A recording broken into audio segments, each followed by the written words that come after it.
Welcome to Stream of Conscience, brought to you by Democracy for America, Fairfield County, a political, progressive, grassroots group that's always looking for new members. Our guest today is Jonathan Pelto, who has been actively involved in Connecticut public policy, advocacy, and electoral politics for 35 years. In 1984, he was elected to the Connecticut House of Representatives while still a senior at the University of Connecticut, and over 5 terms rose to the level of Deputy Majority Leader. Since leaving the legislature in 1993, John has worked as a communications strategist and has also managed or worked on numerous political campaigns at the federal, state, and local levels. His blog, Wait, What?, seeks to educate, persuade, and mobilize through perceptive and acerbic observations about Connecticut politics and government. John, welcome to Stream of Conscience. Thank you. I'm honored to be here. So you've got a blog, and you just hit how many 100,000? Getting close to 100,000 hits since I started in January. 100,000 hits since you started in January, and it's all about Connecticut politics. Connecticut politics, Connecticut government, particularly about what's going on in Hartford. And what I'm finding is that with the decline of media outlets, that people are looking for just fact-based, but also commentary and right. Some understanding of what's going on in Hartford, but also just sort of some plain speaking, Right. a sort of a populist streak that is coming up, I think, in response to what they see happening in Washington and Hartford and with teabaggers, and I'm finding that there's a good response to just sort of laying stuff out there and saying, before we can have a real philosophical discussion, and I certainly come to it from a very sort of liberal standpoint, but before we can have that discussion, we've got to really understand what's going on. And there's a tendency now to cut corners on by both political parties in Washington and in Hartford, and not really tell things the way they are. And so one of the things that I'm just trying to do with this blog is lay out facts and then overlay that with some of my own political thought. So just to set a little bit of framework here, you were elected to the State House when you were still in college. Yep. You're a Democrat. You're a liberal. You just said that yourself a moment ago, a word that we don't hear too much anymore. Progressive seems to be the word of choice these days. But and you then left the legislature in 1993, and you went to work. You run your own consulting business as a strategist, and you've also run campaigns throughout the state. Correct. So I guess I first became aware of your work in the lead up to the last gubernatorial election, when you were running a Facebook campaign, if I remember correctly, about the need to elect a Democratic governor. So can you sort of take us back to that time, before the election, before even the choice as to who was going to be running on either side was there, and what was your motivation? What was spurring you on at that point? As a legislator, I saw it from a variety of different standpoints. When I was first elected, the Republicans actually won control of the House and Senate. We had a Democratic governor. What year was that? That was 1984. 1984. In 1986, I was the political director for the governor's reelection campaign. And not only did Governor O'Neill win by a very large margin, but it swept back into control the Democrats. And I saw both the strength and weakness that goes along with having control of both the executive branch and the legislative branch. Which is what we have today, again, for the first time since then. That's right. Yeah. That's right. And I really felt like the kind of changes that we need, the challenges that we're facing, would require having a Democratic governor and a Democratic legislature. That the partisan divide, the polarization that's taken place, the most important piece of the puzzle was to have somebody in the Democratic office, a Democrat in the governor's office, and then a Democratic legislature. And so I saw that what I thought was happening was that the Democrats were really split between candidates on where the issues were fundamentally not that different, and that we were wasting time, wasting resources, wasting energy by not focusing in on what the real task was. So again, at the beginning of the gubernatorial campaign, we had 3 three major candidates at that point. There was Susan Beisowitz, who was the Secretary of State at that time. There was Ned Lamont, who had run for Senate against Joe Lieberman in 2006, and I actually was involved deeply in that campaign. I was his treasurer. And then there was Dan Malloy, who had just stepped down from being the mayor in Stamford, and was now, if we're talking about the beginning of 2010, he was now running full-time for governor. So, and what you're saying is that at that time you didn't really see a lot of difference between the three of them, or among the three of them. That's right. And it was clear, I think, for quite a while that Susan Beisowitz really wanted to run for Attorney General, and there was a lot of history behind that. And so I think there was already a sense that the real contenders were going to be Dan Malloy and Ned Lamont. I didn't know either of them very well, having come from downstate. The rest of Connecticut probably knew Ned Lamont better, particularly in his run against Lieberman, and lots of us had supported him in that run. But we're looking for something to say, are you more than just the anti-Lieberman, anti-war candidate? And I think we're somewhat disappointed, progressives and liberals were, that he appeared to be running a much more centrist campaign. At the time, Malloy was running arguably a more progressive campaign. I think it was a wise move because it would allow him to win the Democratic primary. What was a real eye-opener was that I think he ended up being and is much more moderate. To his credit, he said, look, I'm a fiscal conservative and a social liberal or something like that. Mm-hmm. So, he could say, look, I told it like it was. Right. That said, that I think there was a sense that he was going to be the more liberal candidate.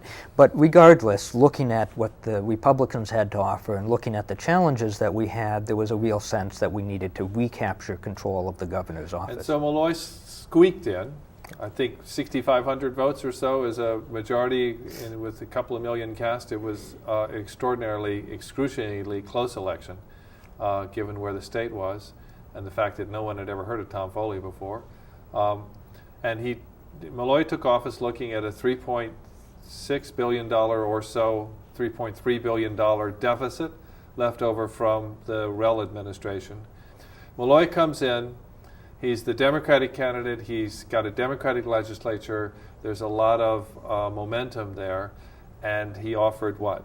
I really think he missed an opportunity to create a real new direction for Connecticut. And so there were a number of proposals that I've been critical of and have raised concerns about, but my concern was actually bigger than that. We had, for the first time in 20 years, recaptured control of both chambers. Granted, there was a sense that sort of a conservative sense was sweeping the nation. We saw the change in Washington. We saw the pushback against the Obama administration. We saw Cuomo in New York looking more like a Republican than a Democrat. But I had really expected more from Dan Malloy and the people that he was bringing in. And so there were three fundamental items that I found particularly problematic. The first was on the tax side, and that was, it was going to require a lot of tax increases, mm-hmm. and he had significant tax increases, and right. Give him credit for that, but that fundamentally those taxes were not distributed in a fair way.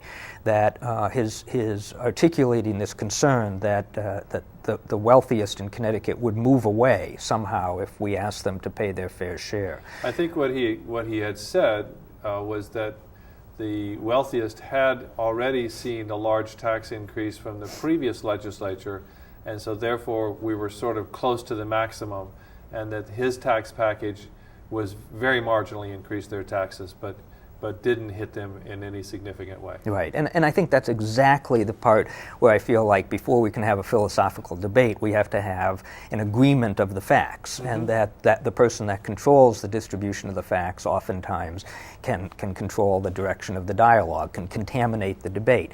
And the Governor Malloy's description has some truth to it, but of course as you pull back and you look at the overall situation, in Connecticut, the basic middle class people, right there in the middle, they pay about 10% of their income in state and local taxes.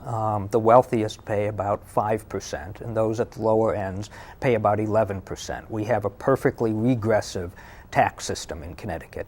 So even though he's correct that the year before, 2 years before, there had been an increase that applied to the wealthier people in Connecticut, when you take one step back, you see that the middle class was burdened before, and the middle class continues to be burdened. And then the second piece of it was that, of course, with the extension of the Bush tax cuts, what you saw was tremendous inequity, that the average, the super wealthy in Connecticut, who Dan Malloy's proposal really did not increase taxes on, the average there at that top level received a tax break of over $150,000, whereas for the middle class, the tax break was almost negligible.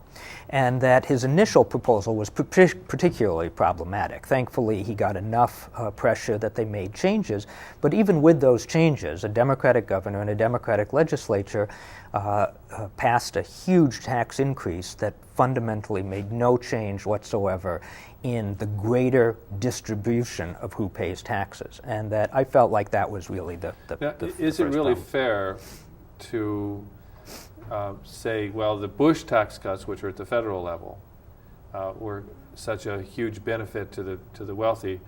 We therefore should be taxing the wealthy people more at the state level, or should we try to separate those two and say, well, the federal government is over here, there's certainly a revenue problem at the federal government, they need to address it, but the state has a revenue problem as well, and we should address that more fairly. Mm-hmm. So, no, and I think all of those are fair questions. The fundamentally what I think has happened is that Washington has become so dysfunctional and is likely to remain so dysfunctional for the foreseeable future, potentially decades, that the states are going to be where policy change occurs. And so when we go through the list of what kinds of policies the policy change, let's take education, for example. We as Democrats were committed to a policy in which the state government would pay approximately 50% of the costs of local education and the municipalities would pay 50%. And we did that because we recognized the incredible inequities that exist, that we have tremendously wealthy towns, we have tremendously poor towns, we don't have the political courage to go with real forms of regionalization. We only have the courage to go with subsidized regionalization, and that the way we were going to get around that was to really begin to expand the funding. And money isn't everything, but it's an important piece of it. At the height of that goal towards 50-50, just after the income tax was adopted in early 1990s, 1991, we had reached 44%. So that was a high water mark? That was the high water mark. We have since dropped to 35%, and this budget will take it even lower. So my feeling is, yes, you do have to be sensitive to the overall tax rate, the fact that people are paying at the federal level, at the state level, but that fundamentally, that for the rest of our lives, the policy discussions are going to take place at the state and local level. So tax increases, though, were only part of the way that they were going to bridge that budget gap. And a second very large piece from the beginning was a $2 billion concession that Malloy wanted from the state unions. And there are approximately 45,000 people, full-time employees of the state. And so that would have resulted in a very large number per person, over $20,000. That's right. So, and the irony was that here we had a governor who professed to be pro-union. And was elected by the unions. There's no doubt that without the unions, Dan Malloy would not be the governor today. That's right. And he understands that. There's no doubt about that either. That's right. And that the unions are a very important part of the Democratic Party. And of course. The unions have played a major role in the progressive or liberal victories we've had. And so, everybody, the notion of shared sacrifice was conceptually a good one. Everybody needed to come to the table. The fact was that the budget said shared sacrifice, but actually didn't have shared sacrifice. We talked about the wealthy not paying their fair share. We could talk about the commitment that Malloy made to maintaining municipal aid, which was a very honorable commitment. But in fact, as we've seen particularly during the Well years, and with the support of a Democratic legislature, proportionately the growth in municipal aid had occurred for the wealthier towns at the expense of the poorer towns. And he could have come back with a proposal to actually recalibrate so that those towns that really needed the money got the money. Instead, he didn't. And so there were areas where there was sacrifice and there was areas where there was not sacrifice. One of the largest areas of quote-unquote sacrifice was dealing with state employees. And I think absolutely state employees needed to be and need to be part of the solution, but I was really offended by two different pieces. First off, everybody in the know knew that you literally could not come up with $2 billion.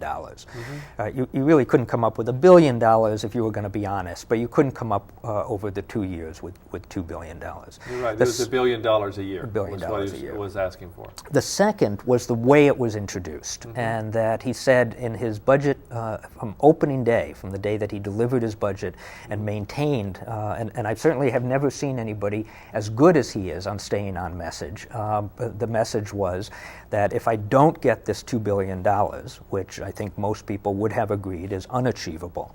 Certainly anybody who knows the Connecticut budget knows that it's unachievable, even if you decided you wanted to make the state employees the scapegoat. But the second piece of it was saying, if I don't get that, not only there will be massive layoffs, but I will have to shred the safety net, and I will not take responsibility for that. The fault lies with the unions. You don't think that's an honest statement, though, that absent, if he got nothing from the unions, which is one way of saying if I don't get this, if he'd gotten no concessions from the unions, and by the way, as of today, we still don't have a final concession package voted on yet, would he not have had to shred the safety net? That's right. Would not that have been the only choice? Well, it wouldn't have been the only choice, but certainly additional cuts were going to be needed. Right. The question was, have you really spread that evenly and fairly and dealt with it from the policy ramifications, or have you picked a constituency that you believe, for whatever reasons, you get the political mileage of going after? And we saw the sea change taking place in this country, where there was a sense that collective bargaining in general and public employees in particular were fair game. And I think we saw it in Connecticut. We saw it differently in Connecticut, but we saw it in Connecticut. We saw it in Massachusetts with a Democratic governor. We saw it in New York with a Democratic governor. And my feeling was, first off, if it had been an honest number, it would have been a much more fair debate. And then secondly, that wasn't the only option. There were a variety of different options, of which layoffs and shredding the safety net is certainly one of the options, but it's not the only option. And then this constant refrain that was, if I don't get this $2 billion, well, in the end they came up with $1.6 billion, and some of that's very soft, and very, very soft. I mean, the Office of Fiscal Analysis, which arguably is supposed to take a nonpartisan view, really could only confirm about 30%, and I think that that's probably true. That's the kind of savings that we will get out of it. But I'll give you one prime example. As revenue grew, because the way that Connecticut's tax structure works, even though the economy wasn't growing, Connecticut's revenue was growing. And that is because even though, despite the wealthy arguably not paying percentage-wise their fair share, because we get so much of our money from people who are making money off of Wall Street, as Wall Street came back, even though the economy didn't come back, Connecticut's revenue did. Right. That money was used, and he used a significant portion of that money to solve a problem in the fiscal year that had just passed. Now, I don't think that that's necessarily a bad thing. That said, he could have used that money to solve part of last year's problem and still retained a portion. That the crisis facing Connecticut state budget came by bad policy making over the course of 10 years. he wanted to solve that. And also a collapse at the federal level that was bad policy making over 8 years, if you want to pin it on George Bush, which I think is pretty fair. But just to come back for a moment to the point you were making about the revenues that had come in from Wall Street, which hadn't been expected, but Wall Street was coming back, and so therefore revenues were coming back, and he used that to offset some of the money from a year ago. Didn't he, at the same time, get rid of the surcharge on the electric bills that had been put in place in order to cover last year's shortfall? That's right. And Absolutely. so, I mean, from my point of view, I said, okay, I understand that. That electric surcharge, to me, was one of the worst ideas that came out of the Rell administration, and I felt it was one of the worst things that the Democratic legislature had allowed her to do. That's right. Was that electric surcharge, and so that's true. that Although again, fair. sort of for truth in borrowing, that surcharge had been on the books for a very long time. It was scheduled to go off.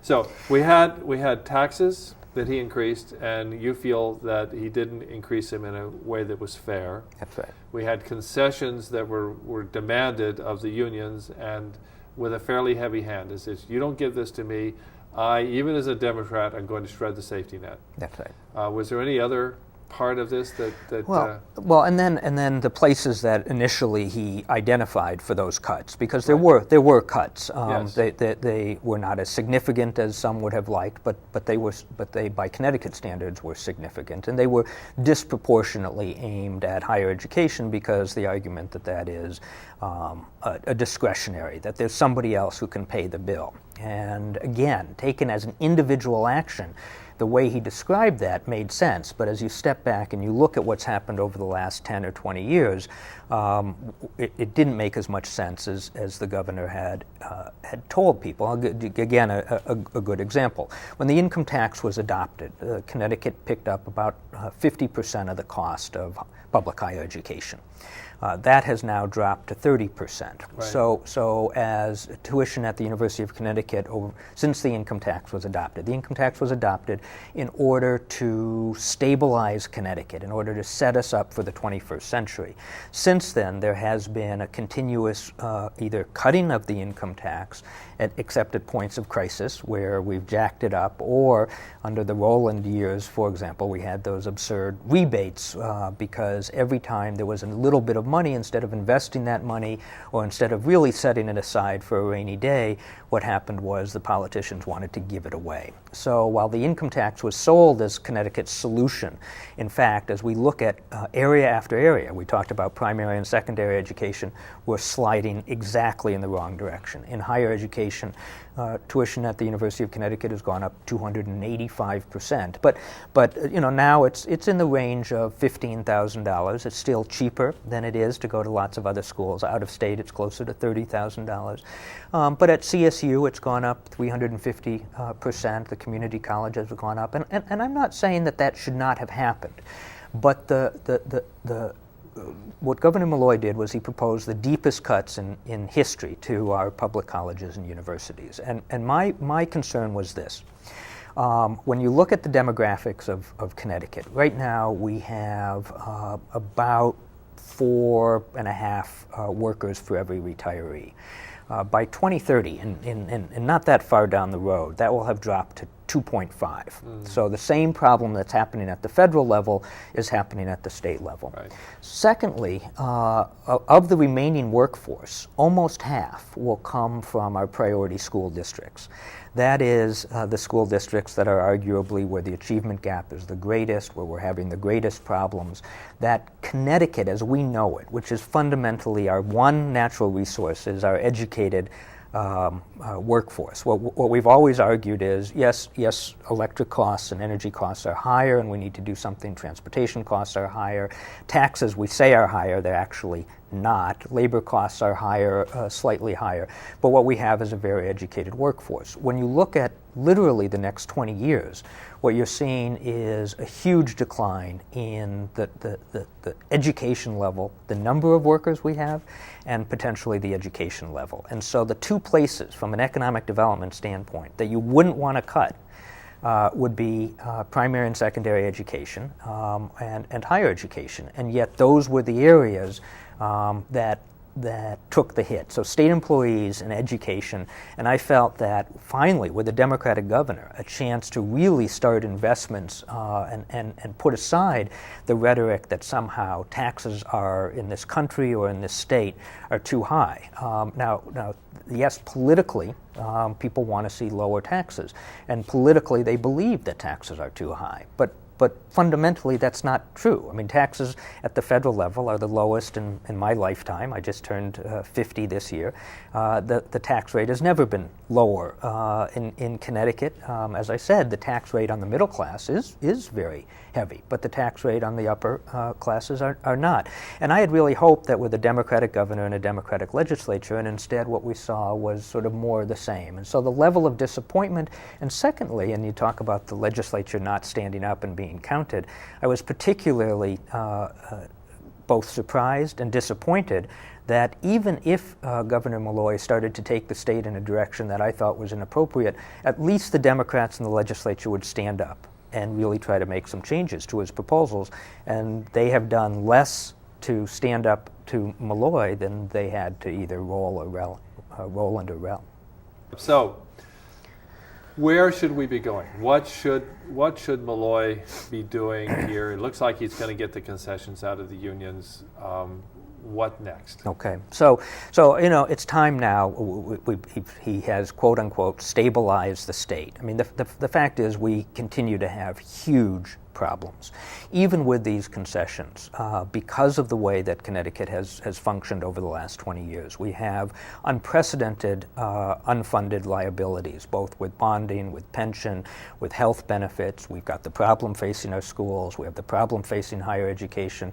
That keep our head down, just try to float through this, hope that the economy comes back, is not the answer. And so I'm hoping that once Malloy tastes the victory of having got his policies adopted and his budget in place, that he will then bring in the kinds of folks that are willing to start moving forward, and that the second 2 years are going to really be the time where he is either going to do the things that need to be done, and that is move the state forward, or continue the same. And I'd say to him, look at the last Democratic governor, Bill O'Neill, who started as a very conservative and was a conservative person. The first term, his first term, he kept his head down. His second term was what many in Connecticut call those Camelot years. Many, if not all, of the major policy successes, except for the income tax, occurred during the second term of Bill O'Neill. So you had a conservative bartender from East Hampton who surrounded himself with some of the brightest people in Connecticut and really pushed public policy forward. And I'm hoping that, if we jump up and down enough, Dan Malloy will say, okay, I did what I set out to do, and now I want to actually do the right thing and move Connecticut forward. Well, we'll definitely be watching and reading. Your blog is fascinating and acerbic from time to time, but I think it's the loyal opposition is a good place to be. If you think that there's something that needs to be done, you should do it. So thank you. Thank you very much for coming in, and keep us informed. Will do. Thank you. That's our show for this week. We hope you enjoyed it. If you're interested in learning more about progressive political action in Fairfield County, please check out our group, Democracy for America. We meet the first Wednesday of every month at the Silver Star Diner in Norwalk from 7 p.m. to 9 p.m., and we're always looking for new members.